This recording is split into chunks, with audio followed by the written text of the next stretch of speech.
ನಮಸ್ಕಾರ. ಅರಿಯಿತು ಮನವು ಸಂಚಿಕೆಗೆ ಸ್ವಾಗತ. ಇಂದು ನಾವು ನಮ್ಮ ಮಕ್ಕಳು ಮತ್ತು ನಾವು ಮನೋವೈಜ್ಞಾನಿಕ ಲೇಖನಗಳು. ನಿಮಗೆಲ್ಲ ಗೊತ್ತೇ ಇದೆ, ಚೈಲ್ಡ್ ಸೈಕಾಲಜಿಸ್ಟ್ ಆಗಿ ನಾವು ಮಕ್ಕಳ ರಿಲೇಟೆಡ್ ಮತ್ತೆ ಪೇರೆಂಟಿಂಗ್ ರಿಲೇಟೆಡ್ ವರ್ಕ್ ಮಾಡ್ತಾ ಬಂದಿದ್ದೀವಿ. ಹಾಗಾಗಿ ಈ ಪುಸ್ತಕನ ಆಯ್ಕೊಂಡಿದ್ದೀನಿ. ಸಂಪಾದಕರು ಬೆಳ್ಳೆಕೆರೆ ಹನುಮಂತಪ್ಪ. ಇವರು ಬರೆದಿರುವ ಪುಸ್ತಕದಿಂದ ಮಕ್ಕಳು ಮತ್ತು ಪೋಷಕರು ಹೇಗೆ ಬಾಂಧವ್ಯ ಹೊಂದಬೇಕು. ಮಕ್ಕಳು ಹುಟ್ಟಿದಾಗಲೇ ಪೋಷಕರ ಜನನೂ ಆಗತ್ತೆ, ಅಲ್ಲಿವರೆಗೂ ಅವರು ಕಪಲ್ಸ್ ಮಾತ್ರ ಆಗಿರ್ತಾರೆ. ಸೊ ಇಬ್ಬರ ಬೆಳವಣಿಗೆ ಹಂತ ಹಂತವಾಗಿ ಪ್ಯಾರಲಲ್ಲಿ ಒಟ್ಟೊಟ್ಟಿಗೆ ಸಾಕ್ತಾ ಹೋಗುತ್ತೆ. ಈ ಬಗ್ಗೆ ಲೇಖಕರು ಏನ್ ಹೇಳ್ತಾರೆ ಒಂದೊಂದಾಗಿ ತಿಳ್ಕೊಳ್ತಾ ಹೋಗೋಣ. ಒಂದು ಮಾಂಸದ ಮುದ್ದೆಯಾಗಿ ಜಗತ್ತಿಗೆ ಕಾಲಿಡುವ ಮಗು ಬೆಳೆದು ಪ್ರೌಢನಾಗುವುದು ಒಂದು ಅದ್ಭುತ ಪ್ರಕ್ರಿಯೆ. ಈ ಬೆಳವಣಿಗೆಯಲ್ಲಿ 5 ಮುಖಗಳಿವೆ: ಶಾರೀರಿಕ ಬೆಳವಣಿಗೆ, ಫಿಸಿಕಲ್ ಡೆವಲಪ್ಮೆಂಟ್; ಬೌದ್ಧಿಕ ಬೆಳವಣಿಗೆ, ಇಂಟೆಲೆಕ್ಚುಯಲ್ ಡೆವಲಪ್ಮೆಂಟ್; ಭಾವನಾತ್ಮಕ ಬೆಳವಣಿಗೆ, ಎಮೋಷನಲ್ ಡೆವಲಪ್ಮೆಂಟ್; ಸಾಮಾಜಿಕ ನಡವಳಿಕೆಯ ಬೆಳವಣಿಗೆ, ಸೋಷಿಯಲ್ ಡೆವಲಪ್ಮೆಂಟ್; ನೈತಿಕ ಬೆಳವಣಿಗೆ, ಮಾರಲ್ ವ್ಯಾಲ್ಯೂಸ್, ಎಥಿಕ್ಸ್ ಡೆವಲಪ್ಮೆಂಟ್; ಶಾರೀರಿಕ ಬೆಳವಣಿಗೆ, ಆಕಾರ, ಎತ್ತರ, ದಪ್ಪದಲ್ಲಿ ಶರೀರ ಗಟ್ಟಿಮುಟ್ಟಾಗಿ ನಿರೋಗಿಯಾಗಿರಬೇಕು, ದೈನಂದಿನ ಮತ್ತು ವಿಶೇಷ ಚಟುವಟಿಕೆಗಳಲ್ಲಿ ಪಾಲ್ಗೊಳ್ಳಲು ಸಾಮರ್ಥ್ಯವಿರಬೇಕು.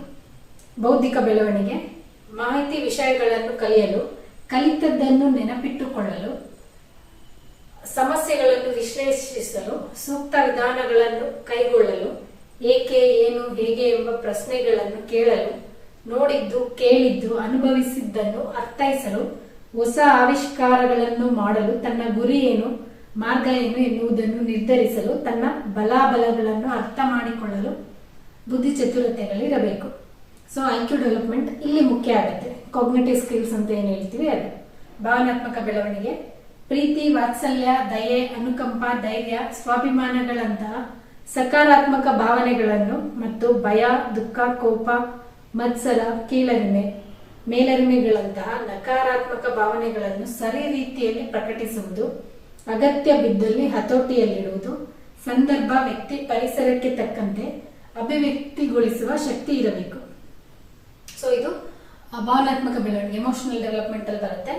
ಸಾಮಾಜಿಕ ನಡವಳಿಕೆಯ ಬೆಳವಣಿಗೆ, ಮನೆಯವರೊಡನೆ, ಮನೆಯ ಹೊರಗಿನ ಬಂಧು ಮಿತ್ರರೊಡನೆ, ಸಮಾಜದವರೊಡನೆ ಸ್ನೇಹಪೂರ್ಣವಾಗಿ ನಡೆದುಕೊಳ್ಳುವುದು, ಕಮ್ಯುನಿಟಿ ವರ್ಕ್ಗಳಲ್ಲಿ ಭಾಗವಹಿಸುವುದು, ಸಮಾಜಕ್ಕೆ ನಾನು ಏನ್ ಕೊಡ್ಬೋದು, ನಮ್ಮ ಅಕ್ಕಪಕ್ಕ ನೆರೆಹೊರೆಯವರೊಂದಿಗೆ ಹೇಗೆ ನಮ್ಮ ಬಾಂಧವ್ಯವನ್ನು ಅನ್ಯೋನ್ಯವಾಗಿ ಇಟ್ಕೊಳ್ಳೋದು, ಇದೆಲ್ಲಾನು ಈ ಡೆವಲಪ್ಮೆಂಟ್ ಅಲ್ಲಿ ಬರುತ್ತೆ.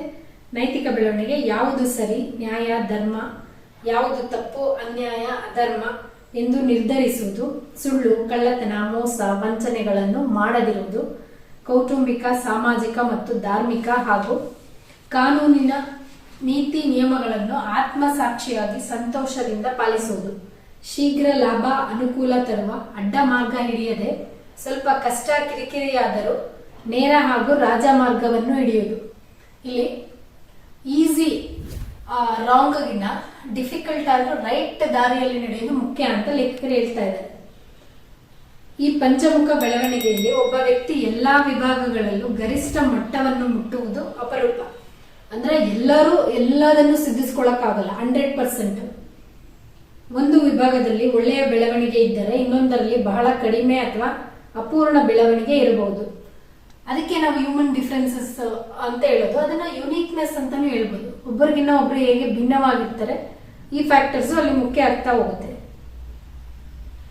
ವಿದ್ಯಾಭ್ಯಾಸದಲ್ಲಿ ಗರಿಷ್ಠ ಮಟ್ಟವನ್ನು ಮುಟ್ಟಬಹುದು ಅಥವಾ ಕನಿಷ್ಠ ಮಟ್ಟ ಇರಬಹುದು. ಪರೀಕ್ಷೆಯಲ್ಲಿ 100% ಅಂಕ ತೆಗೆದರೂ ವ್ಯವಹಾರಿಕ ಜಾಣ್ಮೆ ಇಲ್ಲದೆ, ಸಾಮಾನ್ಯ ತಿಳುವಳಿಕೆ ಇಲ್ಲದೆ ಕಷ್ಟ ನಷ್ಟಗಳ ಮೈ ಮೇಲೆ ಎಳೆದುಕೊಳ್ಳಬಹುದು. So first rank Raju movie ನೋಡಿದಾರಲ್ಲ, ಅದು ಬೆಸ್ಟ್ ಎಕ್ಸಾಂಪಲ್ ಆಗ್ಬೋದು ಈ ವಾಕ್ಯಕ್ಕೆ. ಅಕಾಡೆಮಿಕಲಿ ತುಂಬಾ ಉನ್ನತವಾಗಿದ್ರು, ಔಟ್ ಆಫ್ ಪರ್ಸೆಂಟೇಜ್ ಅಲ್ಲಿದ್ರು, ಬೇಸಿಕ್ ಕಾಮನ್ ಸೆನ್ಸ್, ಈ ಸಾಮಾನ್ಯ ಜ್ಞಾನ ಅಂತ ಏನ್ ಹೇಳ್ತೀವಿ ಅದಿಲ್ಲ ಅಂದ್ರೆ ಸರ್ವೈವಲ್ ಸ್ಕಿಲ್ಸ್ ಕಷ್ಟ ಆಗ್ತಾ ಹೋಗುತ್ತೆ ಮಗುಗೆ. ಸಮಾಜ ಸ್ನೇಹಿಯಾಗಬಹುದು ಅಥವಾ ಸಮಾಜ ದ್ರೋಹಿಯಾಗಬಹುದು. ಇಲ್ಲಿ ಮೊರಾಲಿಟೀಸ್, ವ್ಯಾಲ್ಯೂ, ಸಂಸ್ಕಾರ ಮುಖ್ಯ ಆಗತ್ತೆ. ಕುಟುಂಬದವರನ್ನು ಅಕ್ಕರೆಯಿಂದ ನೋಡಿಕೊಳ್ಳಬಹುದು ಅಥವಾ ತಿರಸ್ಕಾರ, ಹೀನಾಯದಿಂದ ಕಾಣುತ್ತಾ ನಿರ್ಲಕ್ಷಿಸಬಹುದು. ಇತ್ತೀಚೆಗೆ ಇದೊಂದು ದೊಡ್ಡ ಸಾಮಾಜಿಕ ರೋಗ ಅಂತಾನೆ ಹೇಳ್ಬೋದು. ಭಾವನಾತ್ಮಕ ಕನೆಕ್ಟಿವಿಟಿ, ಆ ಎಮೋಷನಲ್ ಬಾಂಡಿಂಗ್ ಅನ್ನೋದೇ ಮಿಸ್ ಆಗ್ತಾ ಹೋಗ್ತಾ ಇದೆ. ಮನುಷ್ಯತ್ವವನ್ನು ಕಳ್ಕೊಂಡು ಮೃಗೀಯ ರೀತಿಯಲ್ಲಿ ವರ್ತಿಸೋದು ಹೆಚ್ಚಾಗ್ತದೆ. ಈಗ ಮಕ್ಕಳ ವಿಷಯಗಳಲ್ಲಿ ತಗೊಳ್ಳಿ, ಬೇರೆಯವ್ರಿಗೆ ಅದು ಹಾಟ್ ಆಗ್ತದೆ, ಒದೆ ಕೊಡ್ತಾ ಇದೀವಿ, ಈ ಗ್ಯಾಂಗ್ಗಳಲ್ಲಿ ಹೊಡೆದಾಟ ಮಾಡ್ಕೊಳ್ಳೋದು, ಆ ಸೆನ್ಸಿಬಲ್ಲೇ ಇಲ್ಲ ಮಕ್ಕಳಿಗೆ. ಈ ಬೇರೆಯವ್ರಿಗೆ ನನಗೆ ಹರ್ಟ್ ಆದಂಗೆ ಬೇರೆಯವ್ರಿಗೂ ಹರ್ಟ್ ಆಗ್ಬೋದು ಅಂತ ಎಷ್ಟು ಕ್ರೂರವಾಗಿ ರಿಯಾಕ್ಟ್ ಮಾಡ್ತಾ ಇದ್ದಾರೆ. ಇದನ್ನ ಹೆಂಗೆ ನಾವು ಕಂಟ್ರೋಲ್ ಮಾಡೋದು? As A parent, as A ಜವಾಬ್ದಾರಿಯುತ ಸಮಾಜವಾಗಿ ನಾವು ಈ ಮಕ್ಕಳ ವರ್ತನೆಯನ್ನ ಹೆಂಗೆ ನಿಭಾಯಿಸುವುದು? ಅಚ್ಚುಕಟ್ಟಾಗಿ ಪ್ರಾಮಾಣಿಕವಾಗಿ ಕೆಲಸ ಮಾಡಬಹುದು ಅಥವಾ ಬೇಜವಾಬ್ದಾರಿಯಿಂದ ಕೆಲಸಗಳನ್ನಾಗಬಹುದು.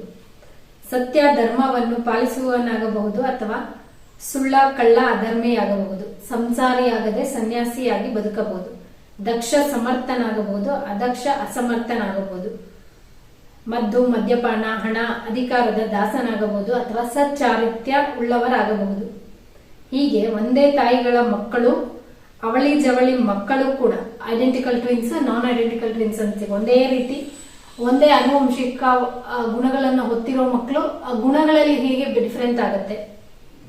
ಬೆಳವಣಿಗೆಯಲ್ಲಿ ಅವಳಿ ಜವಳಿ ಮಕ್ಕಳು ಕೂಡ ಏಕರೂಪಿಯಾಗಿರುವುದಿಲ್ಲ. ಬೆಳವಣಿಗೆಯಲ್ಲಿ ಪರಿಣಾಮ ಬೀರುವ ಅಂಶಗಳು ಇದಕ್ಕೆ ಕಾರಣ ಆಗ್ಬಹುದು. ಇದನ್ನ ಮುಂದಿನ ಸಂಚಿಕೆಗಳಲ್ಲಿ ತಿಳ್ಕೊಳ್ತಾ ಹೋಗೋಣ. ಧನ್ಯವಾದಗಳು.